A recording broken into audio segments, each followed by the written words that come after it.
58 ఏళ్ల వ్యక్తికి గుండె ప్రధాన రక్తనాళానికి సంబంధించి డాక్టర్ శ్రీధర్ కస్తూరి నేతృత్వంలో 13 గంటల పాటు జరిపిన అరుదైన శస్త్రచికిత్స విజయవంతమైంది. బేగంపేటలోని KIMS Sunshine Hospital Heart Institute ఆధ్వర్యంలో ఈ ఆపరేషన్ ని నిర్వహించారు. గుండెకు రక్త సరఫరా చేసే ప్రధాన రక్తనాళంలో అన్యూరిజంతో అయోర్టాలో ఏర్పడిన బ్లాక్ ను ఎండోవాస్కులర్ పద్ధతిలో 13 గంటల పాటు శస్త్రచికిత్స విజయవంతంగా నిర్వహించి రోగి ప్రాణాలను కాపాడగలిగామని KIMS Sunshine Hospital senior international HOD cardiology thoracic surgeon doctor Sridhar Kasturi తెలిపారు. కిమ్స్ సన్షైన్ హాస్పిటల్లో ఏర్పాటు చేసిన విలేకరుల సమావేశంలో డాక్టర్ శ్రీధర్ కస్తూరి ఈ అరుదైన శస్త్రచికిత్సకు సంబంధించిన విషయాలను పవర్ పాయింట్ ప్రెజెంటేషన్ ద్వారా వివరించారు. వరంగల్ కు చెందిన 58 సంవత్సరాల వ్యక్తికి ఆపరేషన్ చేసినట్టు చెప్పారు. మొదట మరో హాస్పిటల్ కు వెళ్లి చికిత్స తీసుకున్నా ఫలితం లేకపోవడంతో కిమ్స్ సన్షైన్ హాస్పిటల్ కు రావడంతో డాక్టర్ శ్రీధర్ కస్తూరి నేతృత్వంలో కార్డియాలజిస్టులు, కార్డియాక్ సర్జన్లు, అనస్థీషియా బృందం సమిష్టిగా ఈ అరుదైన శస్త్రచికిత్సను విజయవంతంగా నిర్వహించామని తెలిపారు. He is my colleague, Dr. P.N. Rao, Dr. Subramaniam and cardiac anesthesia head. ఈరోజు ఏంటంటే మనము ప్రెస్ మీట్ ఎందుకు కండక్ట్ చేసినామంటే మన కిమ్స్ సన్షైన్ హాస్పిటల్ లోపల ఒక అరుదైన శస్త్రచికిత్స అంటే హైబ్రిడ్ ప్రొసీజర్ అంటారు.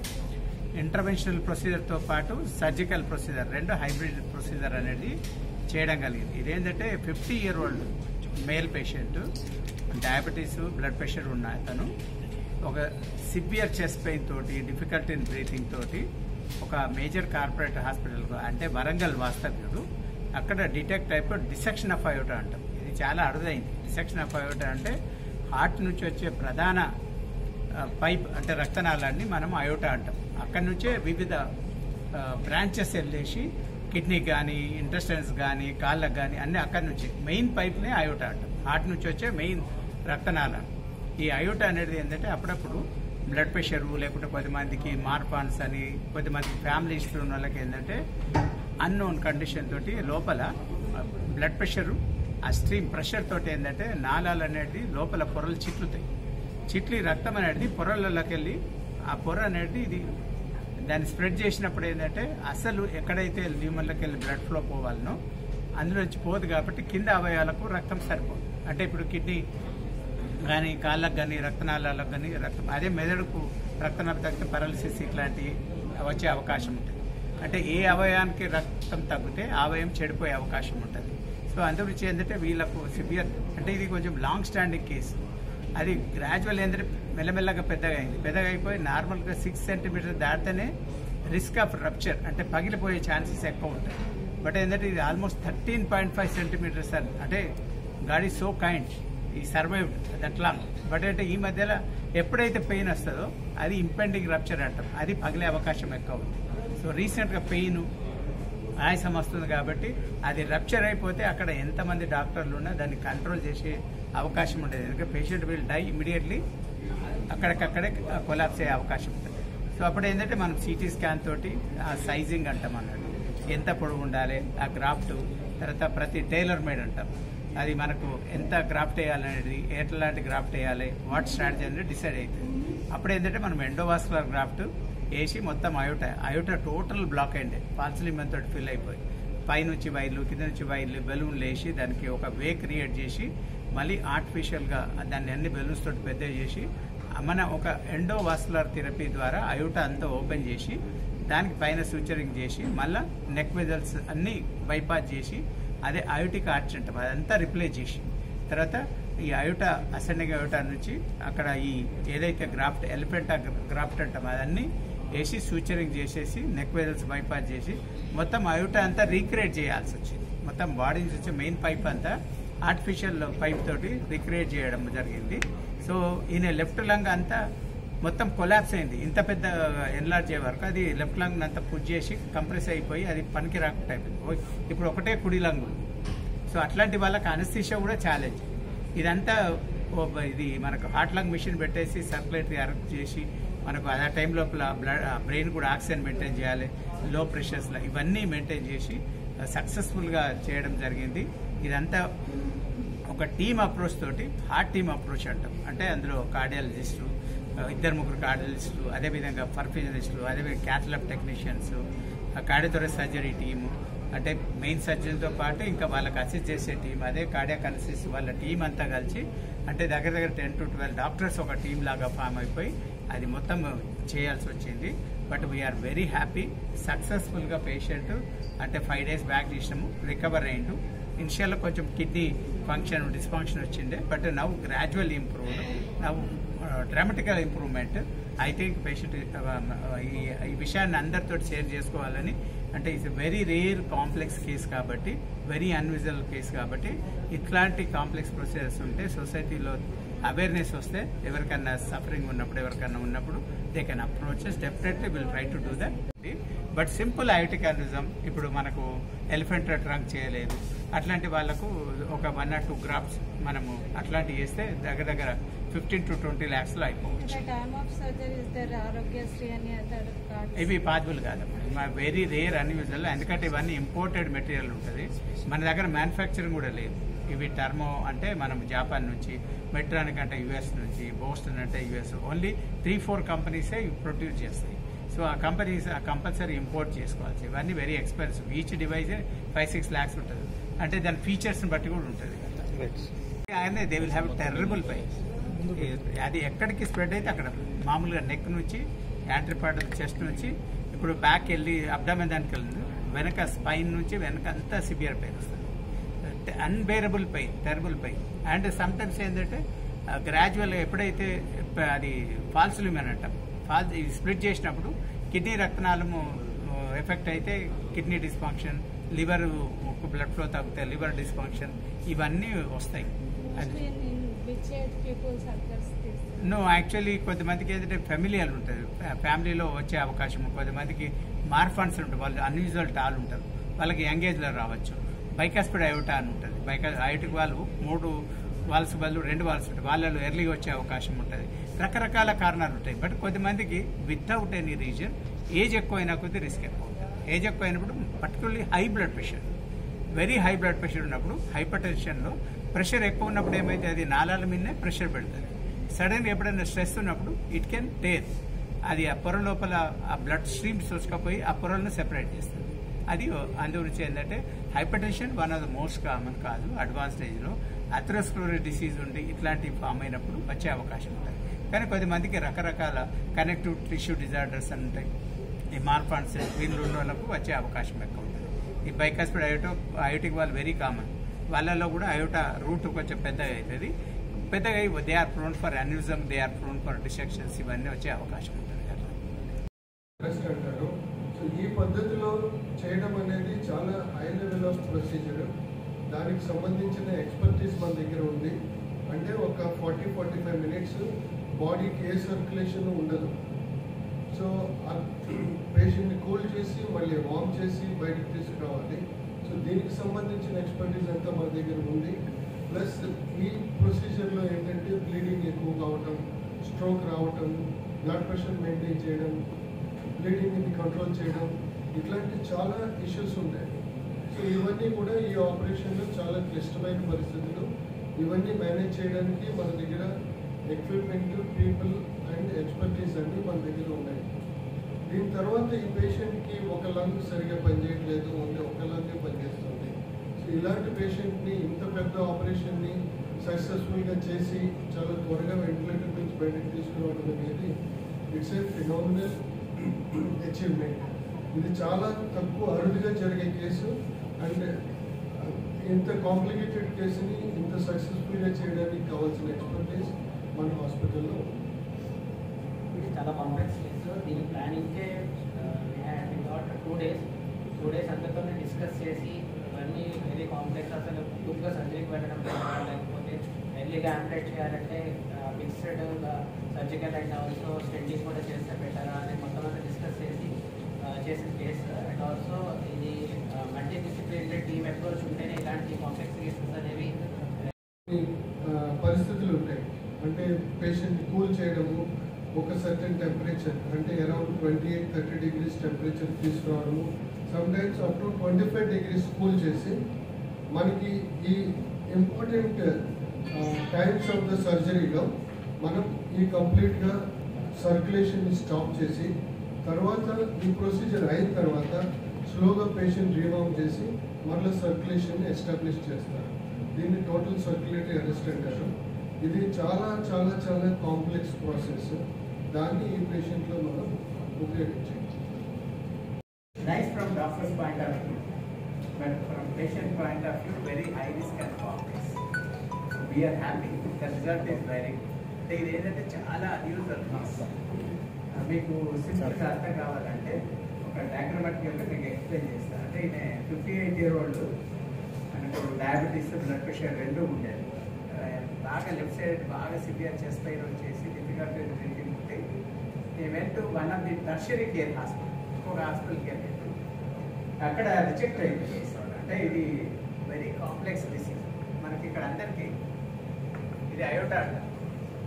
ఇది హార్ట్ ఉంది కదా, ఇక్కడ నుంచి మెయిన్ రక్తనాలు, ఈ మన కుడికాలకి వెళ్ళేది ఎడమ రక్తనాలు, మన కిడ్నీ రక్తనాలు. ఈ ఇందులో ముఖ్యంగా ఏమైందంటే ఇక్కడ నుంచే నరం చిక్కి అయోటా. సో ఇక్కడ మీరు బ్లాక్ చూస్తూ ఉంటారు, రెడ్గా అంటే బయట నుంచి అయోటా అనేది ఇక్కడ నుంచే స్ప్రెడ్ అయిపోయింది. ఒకసారి జస్ట్ ఫ్రీజ్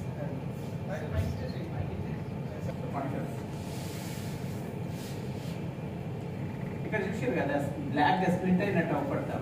అంటే ఇక్కడ నుంచి స్టార్ట్ అయింది. ఇదంతా అన్యూజం, ఇది ఫాల్స్ లింబ్. మనం రత్నాలు అయోటా అనేది ఇక్కడ నుంచి స్ప్లిట్ అయిపోయి ఈ మధ్య పోర్షన్ అవ్వడం లేదు. ఇదంతా ఫాల్స్ లింబ్, అన్యూజం. అంటే బ్లడ్ ఫ్లో అనేది ఇందులోకి వెళ్ళిపోవాలి. రక్తనాళాల్లో 3 లేయర్స్ ఉంటాయి. ఒకటి స్ప్లిట్ అయిపోయి మొత్తం మనకు చెస్ట్ చూస్తే లెఫ్ట్ సైడ్ లంగ్ అంతా కొలాప్స్ అవుతుంది అన్యూజంతో.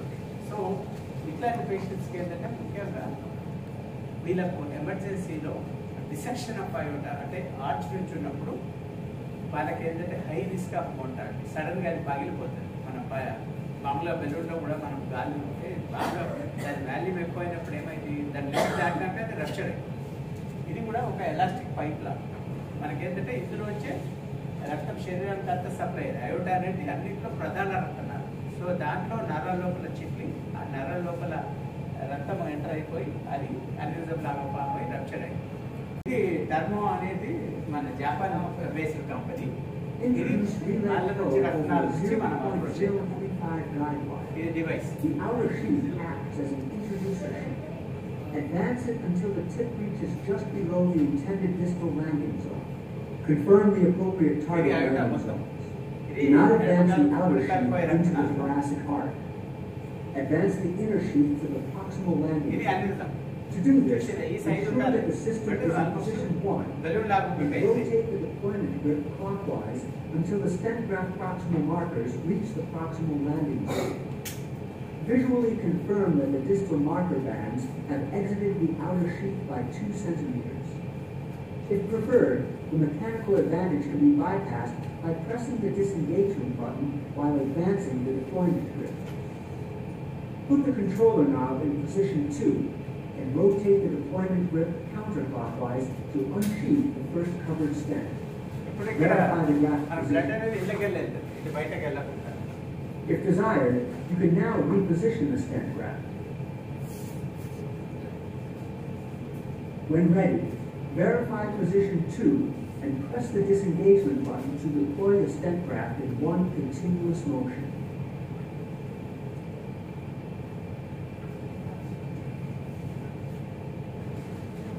మనకు ఇందులో నుంచి డైరెక్ట్ బ్లడ్ ఇళ్ళకి ఎంటర్ అవుతుంది.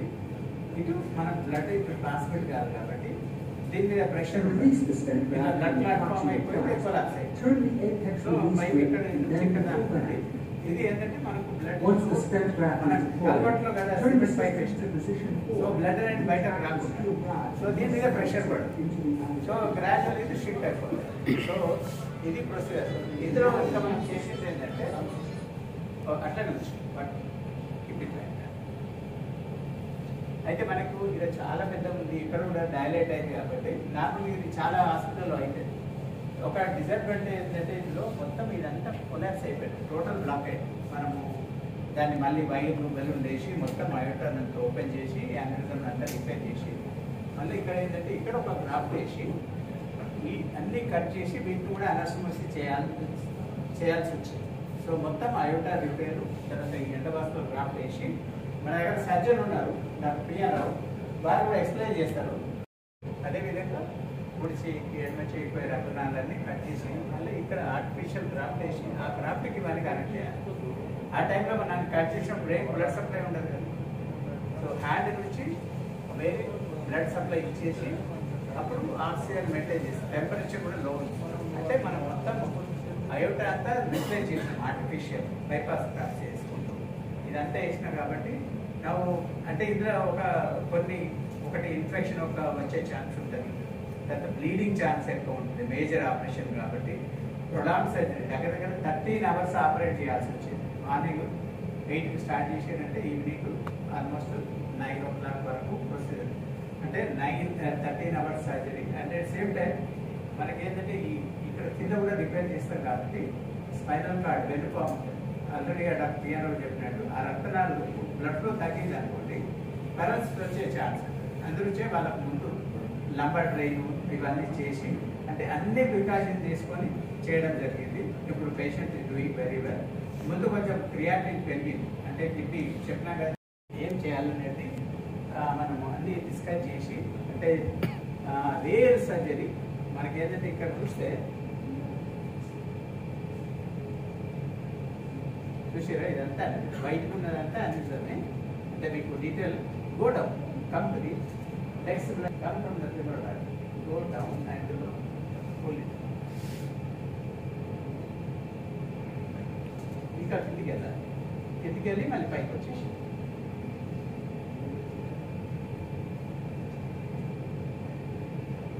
ఇది కిడ్నీ, ఇది చూసారా ఇదంతా థ్రాంబస్, ఇది అయోటా, ఇదంతా నల్ల ఉన్నదంతా నల్ల బ్లడ్ క్లాట్ అయిపోయి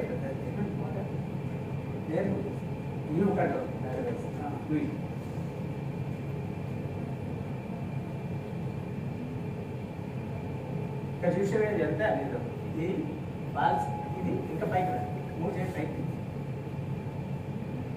అదే ప్లే చేసి ప్లే ఇంత పెద్ద న్యూస్ అంటారు. ఈ వైట్ ఉన్నదంతా అందిస్తారు తెల్లదంతా. నార్మల్గా 2.5 to 3 centimeters దాని సైజ్. 2.5 to 3 centimeters అంటే ఇది ఉన్నది 13.5 అంటే షూస్ అనేది అంత పెద్ద ఉంటుంది.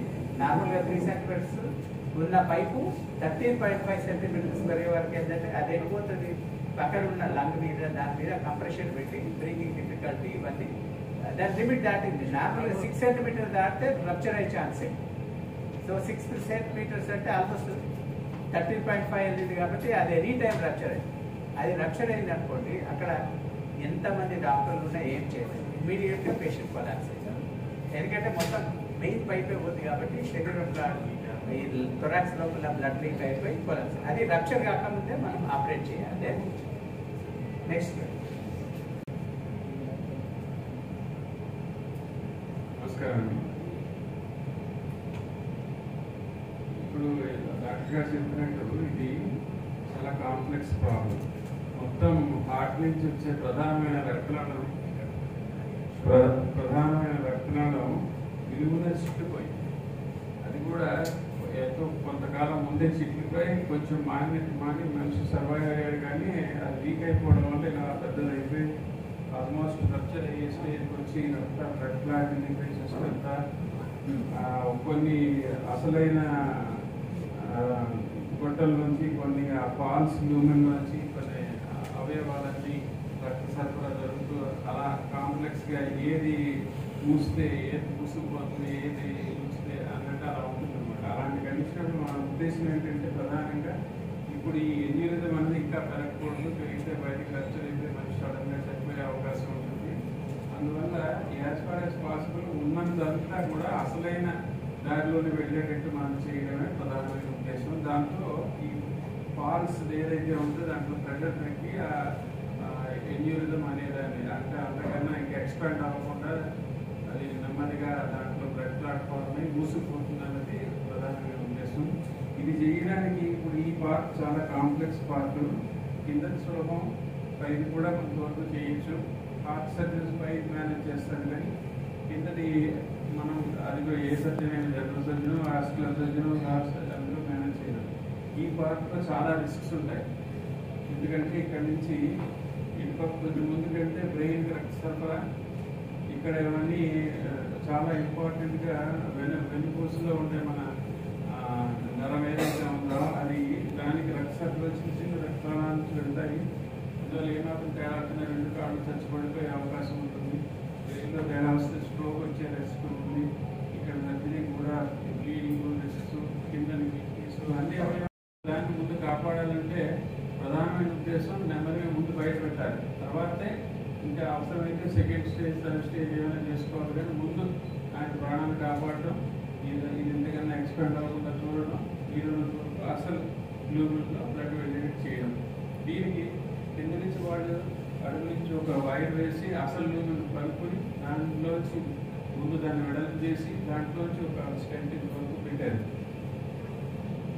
ఆ తర్వాత మేమే పైనుంచి మనం మామూలుగా ఓపెన్ హార్ట్ చేసినట్టు ఇక్కడ మిడ్ లైన్లో ఓపెన్ చేసి ఇక్కడ నుంచి హార్ట్ లంగ్ మెషిన్ మీద పెట్టి దాని తర్వాత ఈ బ్రెయిన్ని మొత్తం బ్రెయిన్ రక్త సరఫరా ఇస్తూ మిగతా బాడీ సర్క్యులేషన్ అంతా ఆల్మోస్ట్ 40 నిమిషాలు ఆపేయడం జరిగింది. టెంపరేచర్ బాగా తగ్గించి 23 అలా వచ్చిన దగ్గర ఈ బ్రెయిన్ మాత్రమే రక్త సరఫరా ఇస్తూ మిగతా అన్ని ఆపి ఇది ఓపెన్ చేసి వీటి పెట్టిన స్టెంట్లోంచి మేము పైనుంచి మరొక స్టెంట్ లోపలికి ఇలా వేసాం.